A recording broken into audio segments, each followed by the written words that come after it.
Tingnan po ninyo kung anong nangyari sa ating bansa. Yung ekonomiya natin, humirap na ng humirap ang ating bansa.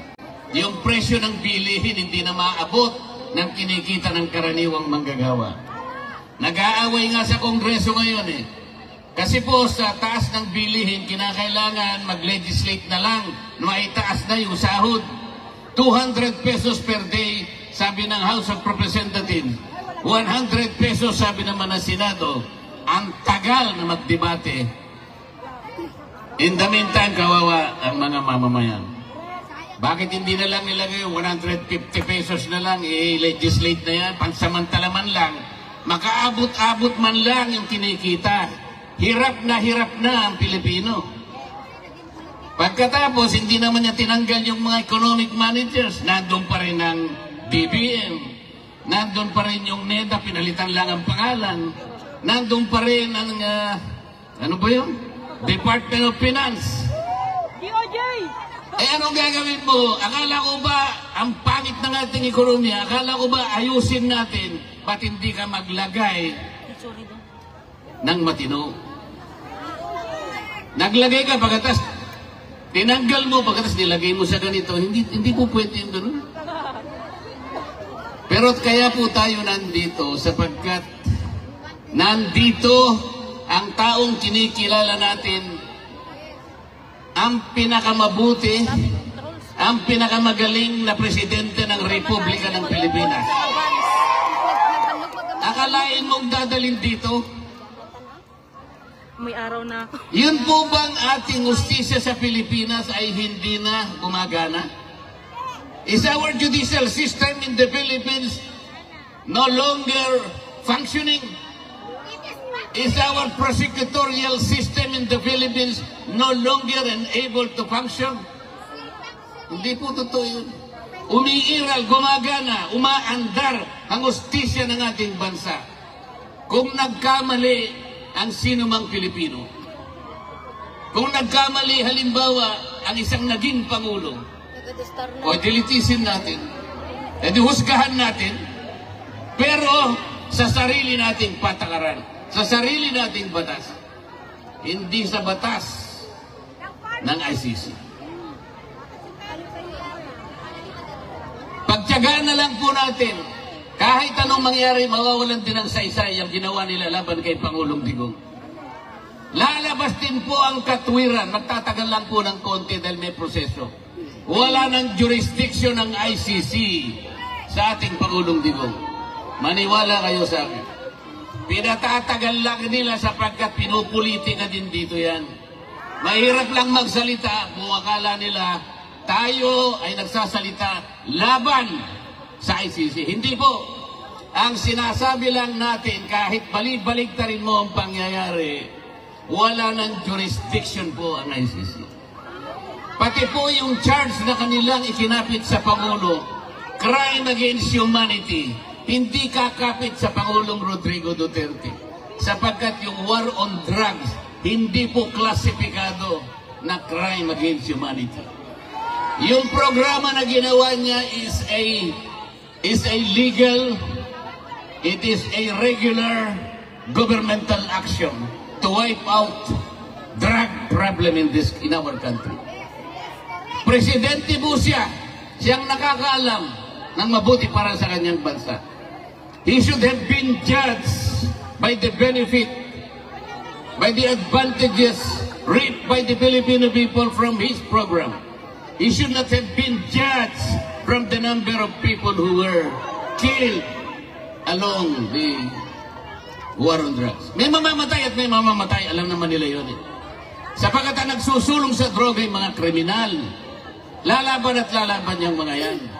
Bakit kailangan mo siyang husgahan sa bilang o sa dami ng matay?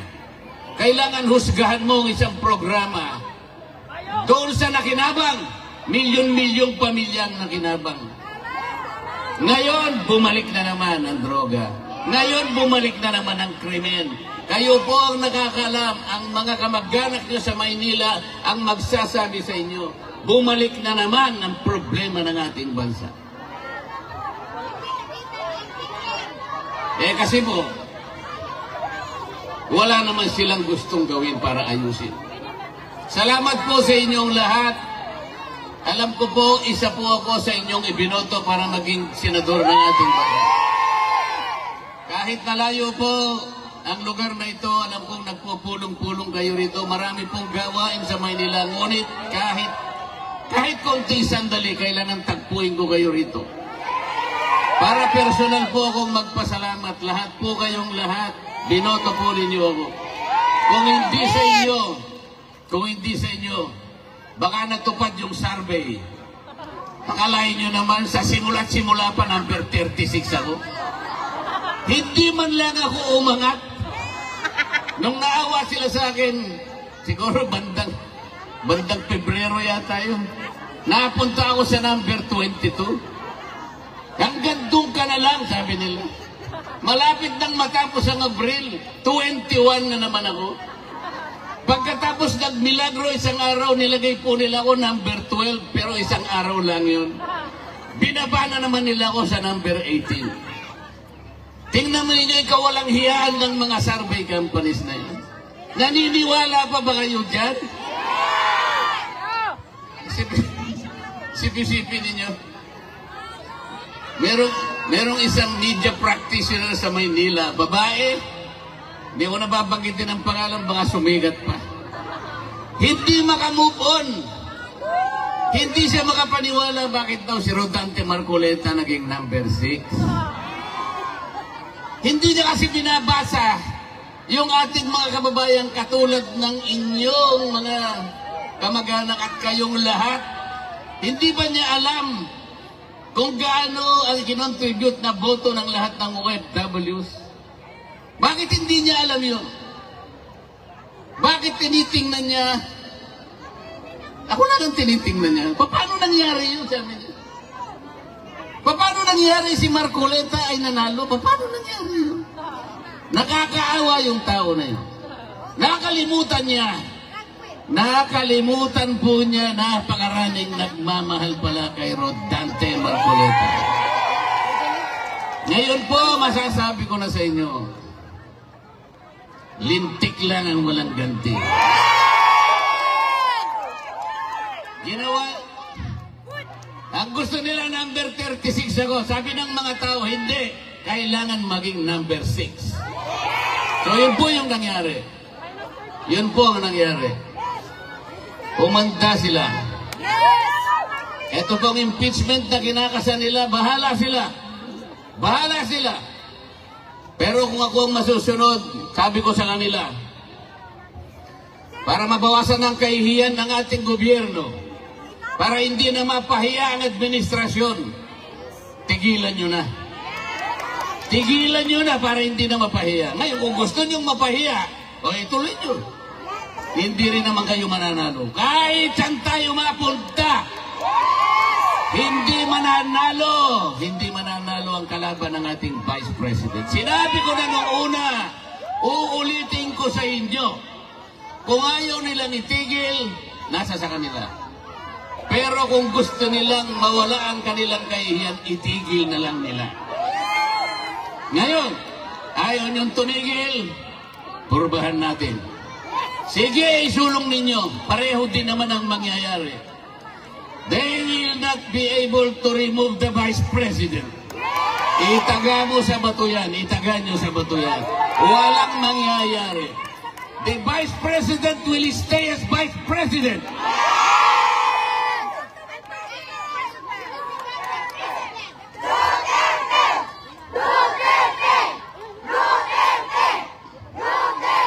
Malungkot lang po ako sapagkat bago ako pumunta rito, gumawa po ako ng request sa ICC.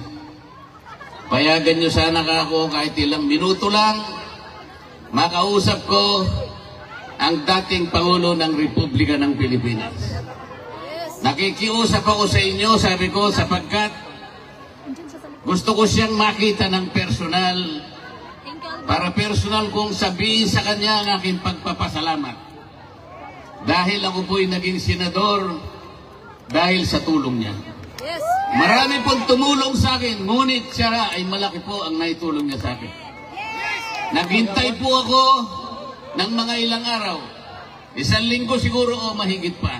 Hanggang ako po'y tumulak papunta rito, wala po silang ipinigay na sagot sa akin. Sa aking palagay, hindi rin po ako makakapasok para makausap ko man lang. Kahit na ba 3 minuto ay hindi nila ako bibigyan? Anong klaseng justisya naman yung ICC na yan? Dito pa naman sa Europa, ang akala ko dito mas matatag, dito mas malinaw ang justisya sapagkat magagaling silang mga tao.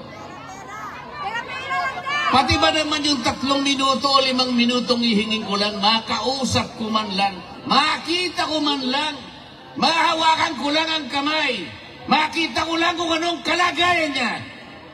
Sapagkat malaking bagay naman po para sa isang tao na kagaya niya.